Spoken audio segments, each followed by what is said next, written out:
Good morning, good afternoon, good evening. I'm author, leadership, and team development speaker Joe Woodley, and this is another Key Moments for Faith. This is the podcast edition of this broadcast, and I'm so grateful that each of you has decided to join me on today's show. There's so much that's happening around the world, and I cannot wait to jump into today's topic with you. Before we go any further, please make sure you take the time to subscribe to this channel, whether you're listening on Blog Talk Radio or through YouTube. Click on that subscribe button. Make sure you go down to the description box, where you're certainly sure to find something to help you on this journey we call faith. And share this recording with your friends, your family, your neighbors, the guy down the street around the corner, and even your enemies. And they may just happen to become your friends. You'll find things in there such as my book, You Were Born to Win, So Suck It Up, Buttercup. It is indeed the essential guide to turning winners into winners and losers into leaders, as well as when it really counts, leading when no one is watching. Return Home to Warriors. The church is you. And No Generals in the House. Faith, Facts, and Fatherhood. You can find those links in the description box, or you can certainly look them up on Amazon, as well as various other book suppliers around the world. So, guys, as I said, there's so much that's happening in the world around us. You've got Afghanistan. You've got what's going on in the country with COVID. You've got a host of issues that are impacting the lives of everyday Americans. Everyday Americans impacting our lives in some pretty amazing and complex ways. We are living in a very uncertain world at the moment. I'm so glad, and I hope that you're glad, that you know the Lord. My grandmother and many of the old saints I grew up around used to say, if it had not been for the Lord on my side, where would I be? And now more than ever, I think that statement is applicable to where we are today. Those of us who are believers should count ourselves worthy and grateful that we have the Lord on our side. Because when you look at everything that is going on around you, if you don't have God in your life to ground you, to center you, to lead you, to guide you, to order your steps, folks, you are going to be lost. You're going to find yourself in a situation where the house of cards that you have built for yourself will feel like a house of madness. Depression is through the roof. Suicides are way up.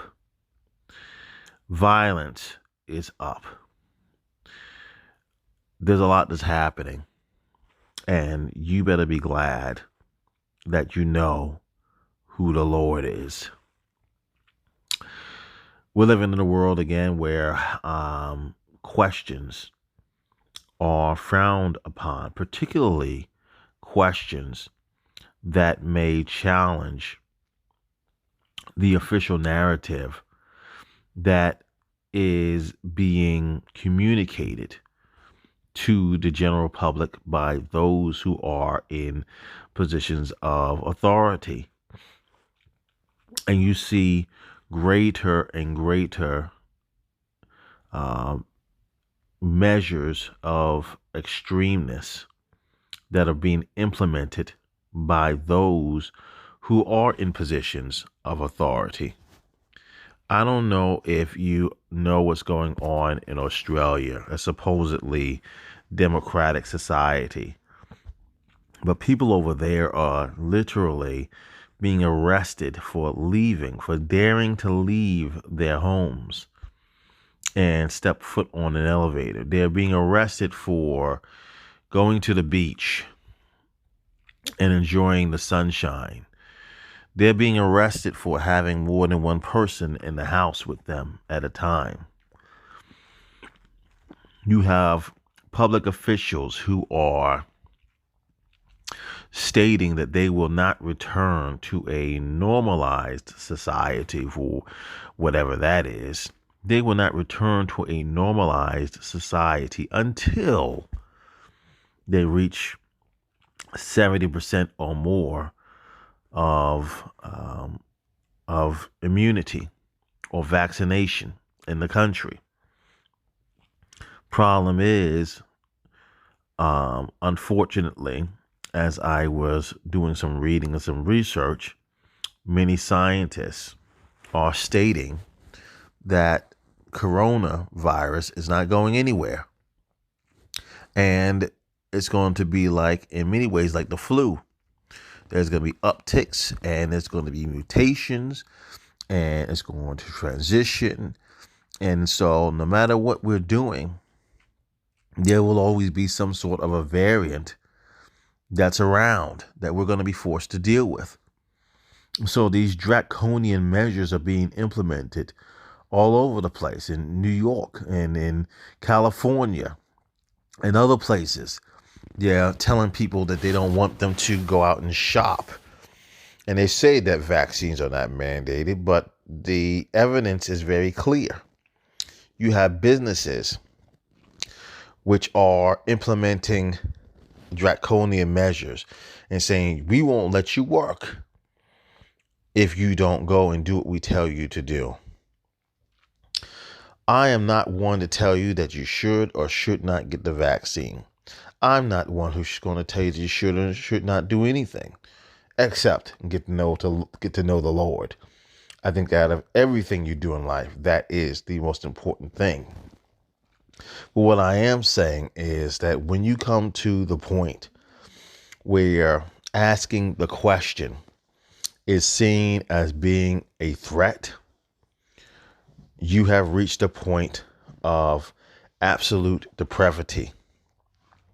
And as a people, I am concerned that we have been asleep at the switch for so long that we have allowed these things to happen incrementally over time, because this is nothing that's like suddenly brand new. This has been years in the works where we have slowly given up our rights. And now we're at the point where those who are in positions of authority feel very strongly that they are above reproach and that they are above questioning. And that is a very dangerous place to be, ladies and gentlemen. I was raised to honor authority, to respect authority, to hold those in authority up in my prayers and in my concerns. I was raised to believe that authority is important, and it absolutely is. But I was also raised to ask questions of authority and to understand that it is the responsibility of those who are in positions of authority to answer the questions that are asked of them, not to ignore them, not to shove them to the side, and most certainly not to tell those who are asking the questions to sit down, shut up, and just do what I say. And for those of us who have taken the posture that now is the time, more than any other time in history, to ask those questions. We need to be prepared for the pushback. And we've seen a lot of pushback all over the world. But we need to be prepared because we've been called conspiracy theorists. We have been called anti-vaxxers. We have been called anarchists, terrorists, just about any type of is there is. We've been called that because we asked the question. It's not a matter of whether you are promoting the vaccine or not. Just the mere fact that you are asking the question regarding the efficacy, you are asking questions in regards to the safety. Because my responsibility as a dad, and has always been as a dad, is to look out for the best interest of my child. And as a parent, I'm going to ask questions. My son just graduated high school, and I still am going to ask questions, and will always ask questions. Now, obviously my roles and my responsibilities change as he gets older, but I'm going to keep asking questions because that's what parents do. And if I'm going to be that diligent about my son's future, educationally, career-wise, spiritually, what makes you think that I'm not going to be just as deliberate in asking those questions about myself and other people who are my loved ones in my family and my neighbors and my friends and my associates? I am going to ask questions. And you know what? I'm going to demand that those questions be answered. Because this is not just about me. This is about my son and his sons and his sons' sons. This is not just about you. This is about your children, your children's children, and their children. This is bigger than just this moment. This is about what type of people are we going to be? What type of a nation are we going to be? What type of a world are we going to live in? Now, for those of you who are saying, or may have issues with those of us who are asking questions and demanding answers, let me point out that we have legitimate reason for our asking questions and demanding answers. I don't believe that we should be disrespectful and dishonorable in asking questions. As I stated, I was raised to respect authority in those in positions of authority. But I was also raised that it was the responsibility of those who are in those positions of authority, yes, to answer questions and to be respectful of those who are asking the questions.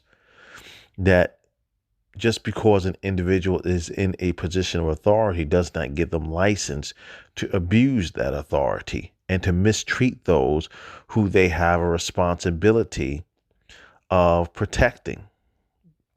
People have questions because, unfortunately, the institutions in our society, which have been charged with protecting the people which they are sworn to serve, there have been individuals in those organizations, in leadership positions in those organizations, that have abused their authority.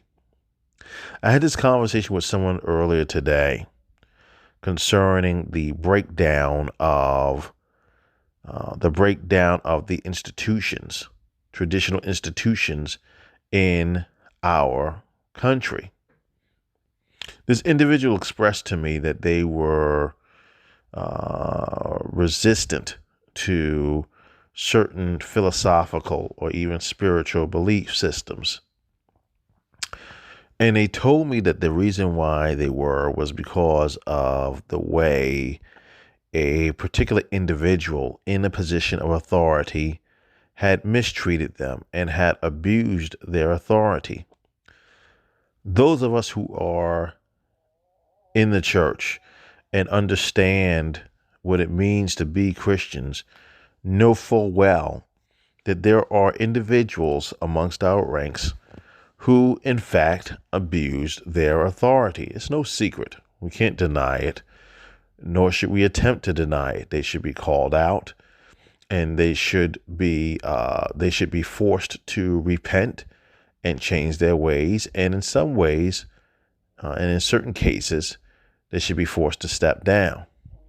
So it's no secret that there have been those who have been in those positions who have abused their authority, just as there have been those who are in the educational institutions who have abused their authority, as there are those who are in the political institutions who have abused their authorities. The issue is that people are not geared or designed to see an individual who serves in an institution who betrays their oath as being the actions of just that individual. As a person who is in a position of authority, when you betray your oath, people don't see just you. They see the institution. And I'm going to repeat that. When you betray your oath, whatever position of authority that you have within an organization or an institution, people don't just see you, they see the institution. And so as this individual expressed their disdain for the institution, it was not based off a ton of other people's actions. It was based off one person's actions. And they took that and they began to view the entire institution through the lens of the experience that they had with this one particular individual. The same thing happens with the educational institutions. You have a teacher who is inactive, who is unattentive, who puts you through a horrible educational experience, and you begin to view all of education the same way. You have an encounter with a police officer who mistreats you, who says something they shouldn't say, who acts in a way they shouldn't act, who abuses their authority. You don't look at it as just that individual. You begin to view all police officers as being abusive. You have an issue with the president of the United States, who's of a particular political party. And you begin to view everyone who's a part of a political party, or that particular political party, the same way. So people are asking questions and demanding answers more, and should, because, again, those who have been in positions of authority have betrayed their oaths in many cases. There are those who are honorable. There are those who exhibit good, godly character. There are those who are following the straight and narrow. But the facts are that many of those who are in particular positions of authority, especially government institutions, health institutions, and other institutions within the United States government and other areas of this country, have abused their authority. They've abused the trust of the people. So people are going to ask questions. People are going to ask questions about the health care that they're receiving, and they should ask questions about the health care they receive. I ask my doctor questions about the health care I receive. And you know what? I demand answers. I'm not taking anything and putting anything in my body that I'm not certain is not going to have a long-term negative effect on me. I'm not going to do that.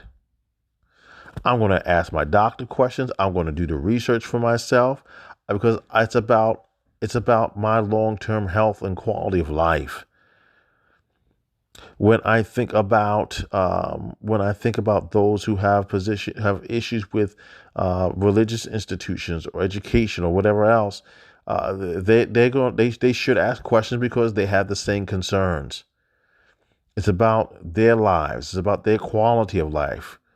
And they should ask those questions. And I want to encourage you guys today not to stop asking questions. You've been called a conspiracy theorist. You've been called a racist. You've been called sexist. You've been called homophobic. You've been called whatever it is. But the truth of the matter is most people are none of those things. Most people just want their questions answered. Everyone has the same basic needs, wants, and desires. I should say the majority of people have the same needs, wants, and desires. And when we begin to see each other from that perspective, a lot of this junk that's going on around us will stop. I find myself in many cases disheartened. That's why I have to go into the Word so much and pray so much and seek God's face so much. I find myself disheartened because I see so many of those of us who proclaim to believe the Word of God, trust God, worship the Lord. So many of us, those of us who identify ourselves as being Christians, we take down far too easily. Many of us are far too willing to accept the narrative, and some of it may be because we have been conditioned to obey authority. But I would always put a caveat on that and call it godly authority. We need to obey godly authority. If someone tells you to do something that you should not do, God is not going to pardon you because the other person told you to do it. You've got to have enough common sense in and of yourself to make the right decision. He's not going to say, well, because your best friend told you to jump off the bridge, I'm going to pardon you for that. He's going to say, you knew better. And I am finding in the day that we're in right now that many of my fellow brothers and sisters are in fact taking down. They're not asking the questions. They're not demanding answers because they're afraid that they're going to be excluded from the party. They're afraid that they're not going to be accepted. They're afraid that they're not going to be allowed to go to the grocery store or go to see their favorite movie or participate in activities that they have become accustomed to participating in. Many of my fellow believers have decided that the road of least resistance is the preferable road. And the result of that is the questions that need to be asked are not being asked. And the demand for answers is not being met. So you may be wondering, brother, prove to me that we should be concerned about what is the official narrative, whether it be from the government or educational institutions. Heck, I would tell you you should even ask questions of your pastor, not in a disrespectful way, but part of the responsibility of your pastor is to answer your questions. If you have a pastor, you're serving underneath a pastor who cannot answer your questions, I would strongly suggest you may need to look someplace else to worship, because that's the responsibility of your pastor to answer your questions and your concerns. And if they don't know the answer, they should be surrounded by people who can help them provide you with the answer And most importantly, they should have a relationship with the Holy Spirit in such a way that they can communicate the answer that you need, not just what you want to hear, but the information that you need so that you can make the decision that's going to be best for you and your move in the right place at the right season. So you're wondering again, like, well, prove to me that we should ask questions of authority. And this is an extraordinary time. I saw something the other day where they were asking a gentleman about some of the draconian measures that are going on, such as in Australia, where citizens are being literally locked in their homes, and those who disobey the government and step outside can be arrested and fined.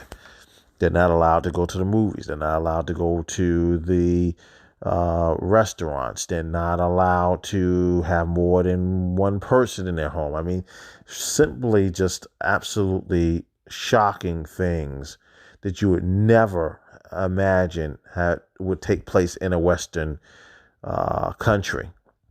Certainly a society that is claiming to be democratic. But this is where we are. This is where we are. Do what we say, shut up, or we're going to ban you. We're going to shut you down. We're going to embarrass you. We're going to strip away your rights. This is where we are now, folks. And I really honestly cannot blame the government officials. I have to look at my fellow brothers and sisters and say that we fell asleep at the switch and we allowed this to happen because we weren't paying attention. We were so caught up in our own capitalistic dreams and goals that the enemy was taking more and more territory, and we were so busy living the good life that we missed out on what the enemy was doing. The fact that he was in our camp, in the camp, not outside. He's in the camp. I'm going to say that again. The enemy is in the camp. Boy, I tell you, next time I get someplace and I get the opportunity to speak, I'm going to talk about that. The enemy is in the camp. He's sitting in the pews. He's playing the drums, playing the organs. We let him do that. And now we act shocked because he's taking the whole thing over. Well, what do you think he's going to do? He came to kill, steal, and destroy. Jesus came that we have life and that which more abundantly. But that is not the mission and the mandate of your enemy. And he's going to use whatever institutions make themselves available to crush you, to oppress you, to depress you, to strip you of your rights, your roles. That's the response of the enemy. And so I'm going to share a couple of events with you guys that have happened in history that we need to be aware of when we talk about why people are. I want to share some events that are not so well known, and I'm going to talk to you about some things that are extremely well known. In 1922 to 1924, there is a scandal called the Teapot Dome Scandal. And the Teapot Dome was a naval oil field in Wyoming, which had been reserved by President William Taft for emergency oil supplies for the Navy. I'm actually sharing this from a website online. It's about political scandals in the United States. It says there were so many politicians opposed to the idea of reserving oil fields in this manner as they held it unnecessary. Well, in 1921, Albert Fall was appointed as Secretary of Interior by President Harding. Fall managed to lease part of the reserved oil fields to Sinclair of Mammoth Oil Corporation. This is really, really important, guys. So without getting any competitive bids, he reserved these oil fields. Similarly, another reserved oil field was leased to Doheny of Pan American Petrol and Transportation Company. In spite of Fall's best efforts, news about his murky dealings was leaked out by the Wall Street Journal. Details of gifts were received totaling $404,000 also came to light. Now, $404,000 in 1921, that's a lot of money. It's like living as a billionaire today. The scandal rocked the administration and prompted detailed investigations into the affair. As I said, dramatic things have happened. Dramatic betrayals of trust. And we wonder why we should not ask questions and demand answers. Are you kidding me? Are you kidding me? We need to be asking questions and demanding answers from our officials every single day. Here's another scandal. The NSA. This is the year 2001. The NSA Surveillance Scandal or controversy. The Foreign Intelligence Surveillance Act, FISA, which was implemented in 1978, regulates intelligence gathering to protect the interests of the United States and allies from perceived threats from foreign nations or nationals. Nationals would be individuals within this country, inside our borders. Post September 11, 2001, then President George W. Bush initiated a program which allowed the National Security Association, or agency, NSA, to tap certain phones without approval from FISC. A FISC warrant is mandatory for such exercises under the FISA Act. So they were violating the Constitution, violating persons' personal liberties. They were violating people's personal lives in order to do what they wanted to do. So under this program, calls, text messages, emails, and other communications from or to foreign nations with persons suspected of links with terrorist organizations were kept under surveillance. The program was made public in December 2005 by the New York Times. The expose prompted both public outcry and political intervention against what was criticized as a blatant disregard of the Fourth Amendment. The FISA was subsequently modified significantly with the Protect America Act of 2007. Now, we know, you and I both know, that was not the end of the story. Mm-hmm. That persons' rights only continued to be violated over time. This was not the last of this story. Here's something that's a little bit more mainstream, something that people need to know about. And they've heard about this particular story. This is about the Tuskegee Experiment. The Tuskegee Experiment was a study of untreated syphilis in Negro, that's the terminology that was used then, black men, in the 1920s and 30s. The public health seeped in racial discrimination. And what they would do was they would take these individuals who were infected with syphilis and they wouldn't treat them. They wanted to see what would happen to these men. So in 1932, the head of the Venereal Disease Department of the U.S. Public Health Service designed an experiment that would study the course of untreated syphilis in black men. While Clark is credited with founding the study, another Dr. Thomas Parent Jr. also played a significant role in beginning the experiment. The sixth U.S. Surgeon General and a prominent public health official, Parent was a driving force behind the development and implementation of the study. Parent was influenced by a similar study that had been conducted in Norway over 20 years earlier. So this is not just something that has just occurred in the United States of America. People have been betrayed by individuals who are in positions of authority for a very long time.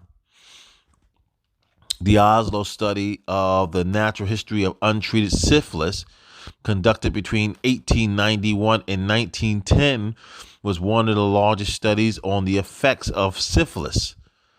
2,000 patients, both men and women, who had contracted syphilis were left untreated for nearly 20 years in Oslo. To understand the natural effects of the course of the disease would have on the human body. These are people who are supposedly charged with protecting American citizens, and you wonder why. We're asking questions and demanding answers. The plan for the Tuskegee syphilis experiment was to build on that work while also comparing the different effects syphilis might have on subjects of different races. Scientists believe that the cardiovascular system of African Americans would be more significantly impacted by the disease. The initial purpose of the study was to examine the pathology of syphilis in African American males for 6 to 9 months, right? That's what it was originally for. It's unbelievable the things that have occurred underneath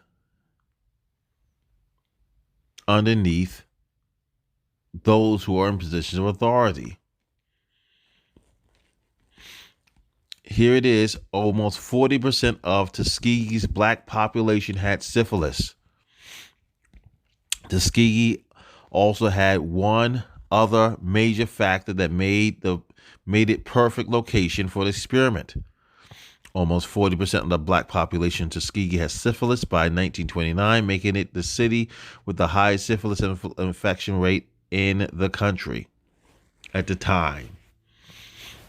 So this is all intentional, that they allowed these individuals to suffer untreated as their bodies deteriorated from syphilis. And there's other stories that go on and on and on. So as believers, we have a responsibility to be asking these questions, not simply be taking orders. Do what we say, sit down, shut up. We need to ask questions, because then we have a responsibility. Just as I stated earlier, I have a responsibility to my son and my son's sons and their children. You have a responsibility to your children and your children's children and their children. When you refuse to stand up and ask questions, you are compromising. You are signing off on the destructiveness of the policies, the protocols, the procedures of these institutions, and the leadership within these institutions that does not have your best interest nor that of your future generations in mind. When you allow this to happen, you are saying it's okay to lie to us. It's okay to treat us as second-class citizens. It is important. It is imperative that we ask questions and demand answers, because this may be the most effective life-saving method in your arsenal, ladies and gentlemen. It may be the most effective life-saving method in your arsenal.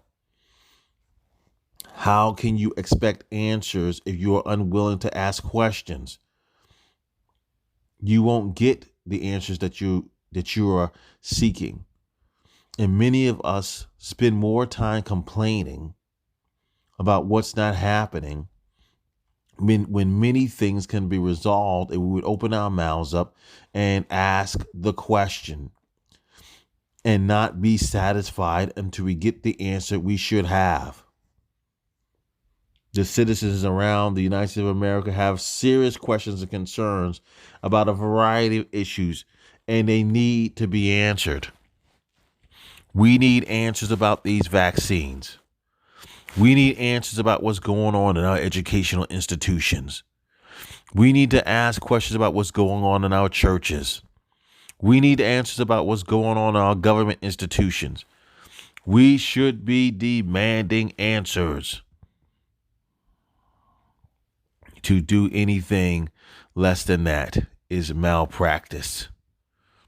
And I, for one, will not participate in malpractice. I, for one, will not participate in keeping my mouth shut.